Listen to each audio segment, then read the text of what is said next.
कांग्रेस सांसद राहुल गांधी प्रधानमंत्री नरेंद्र मोदी को सीधे गुजरात से घेरने की बड़ी प्लानिंग बना रहे हैं। गुजरात जो कि बीजेपी का गढ़ रहा है और राहुल यहां सेंध लगाना चाहते हैं।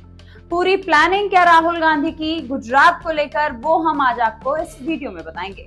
उससे पहले सुनिए वोट चोरी पर राहुल गांधी अब क्या सबूत लेकर लोगों के बीच आए हैं। बात आई है जो मैं आपको बताना चाहता हूं कि इलेक्शन कमीशन के अंदर से हमें मदद मिलनी शुरू हो गई। मैं साफ बोल देता हूं, इलेक्शन कमीशन के अंदर से, पहले नहीं हो रहा था,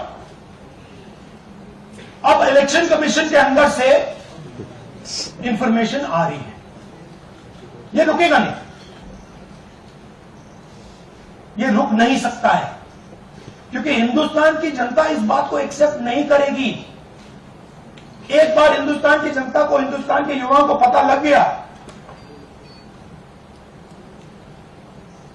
कि वोट चोरी हो रही है, उनकी शक्ति लग जाएगी। राहुल गांधी पिछले कई महीनों से वोट चोरी के मुद्दे पर इलेक्शन कमीशन और मोदी सरकार को घेरने में जुटे हुए हैं। अब राहुल कह रहे हैं कि उनके पास पर्याप्त सबूत है। इन सबूतों में सच्चाई कितनी है ये इलेक्शन कमीशन को बताना होगा। लेकिन अब बात है कि राहुल के गुजरात प्लान की। राहुल गांधी ने पिछले 6 महीने में 7 दौरे कर चुके हैं गुजरात के। बिहार में वोट अधिकार रैली को मोदी को लगातार निशाने पर लिया गया और इधर प्लानिंग है कि गुजरात से ही घेरने की चल रही है। दरअसल आने वाले महीने में राहुल गुजरात की सभी विधानसभा क्षेत्रों का दौरा करने की योजना बना रहे हैं, ताकि जमीनी स्तर की स्थिति का जायजा लिया जा सके। राहुल इस साल अप्रैल में जब गुजरात के दौरे पर गए थे, तब पार्टी कार्यकर्ता को उन्होंने एक मैसेज दिया था। राहुल ने उनसे कहा था कि बीजेपी को राष्ट्रीय स्तर पर हराने का रास्ता गुजरात से होकर जाता है। गुजरात विधानसभा का चुनाव 2027 में होना है, यानी अभी 2 साल से भी कम का वक्त बचा है। इस तरह गुजरात को लेकर राहुल गांधी का विजन एकदम क्लियर है। राहुल का मानना रहा है कि गुजरात में अगर बीजेपी हारती है तो ये हार पीएम मोदी और अमित शाह की होगी। बीजेपी के दोनों दिग्गज गुजरात से ही आते हैं। राहुल यहां तक कह चुके हैं कि 2027 के चुनाव में वो बीजेपी को हरा देंगे। आप सोच सकते थे कि अयोध्या में बीजेपी हारेगी ना?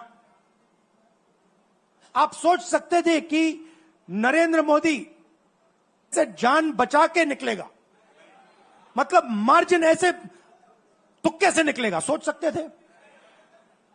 मैं आपको बता रहा हूं, जैसे ये अयोध्या में हारे वैसे यहां पे हारने जा रहे हैं। आपको सिर्फ एक काम करना है, एक काम करना है आपको सिर्फ गुजरात की जनता को सिर्फ एक बात बोलनी है, आपको डरना नहीं है। राहुल गुजरात को लेकर इतने कॉन्फिडेंट हैं, तो इसकी वजह भी ये है कि दरअसल 2017 के विधानसभा चुनाव में कांग्रेस बीजेपी के गले तक पहुंच गई थी। राहुल तब कांग्रेस के अध्यक्ष थे। उस चुनाव में कांग्रेस 77 सीटों पर जीत हासिल की थी और बीजेपी को 99 सीटों पर रोक दी थी। कांग्रेस के कई नेताओं का कहना रहा है कि अगर हम गुजरात में जीत दर्ज कर लेते हैं तो ये पूरे देश में एक संकेत भेजेगा और 2029 में राष्ट्रीय चुनाव में इंडिया गठबंधन को सत्ता हासिल करने में योगदान देगा। गुजरात में कांग्रेस की बड़ी तैयारी चल रही है। नए जिला प्रमुख अब ट्रेनिंग कैंप में भाग ले रहे हैं, जहां उन्हें पार्टी की विचारधारा, नीतियों, राज्य सरकार का मुकाबला करने और राजनीतिक अभियान की योजना बनाने के बारे में जानकारी दी जा रही है। वैसे 2022 के विधानसभा चुनाव की बात करें अगर हम, तो कांग्रेस केवल 17 सीटें जीत सकी और उसका वोट शेयर 40% से घटकर 28% ही रह गया था। 5 सीटें और 13% वोट शेयर लेकर आम आदमी पार्टी के आने से कांग्रेस को झटका लगा था। बीजेपी ने 156 सीटें जीतकर अपना सर्वश्रेष्ठ प्रदर्शन किया और उसका वोट शेयर 52% रहा। अब राहुल लगातार गुजरात का दौरा करके संगठन को मजबूत करने की कोशिश कर रहे हैं। हालांकि उनकी मेहनत कितनी सफल होती है ये 2027 के चुनाव में ही अब मालूम पड़ेगा।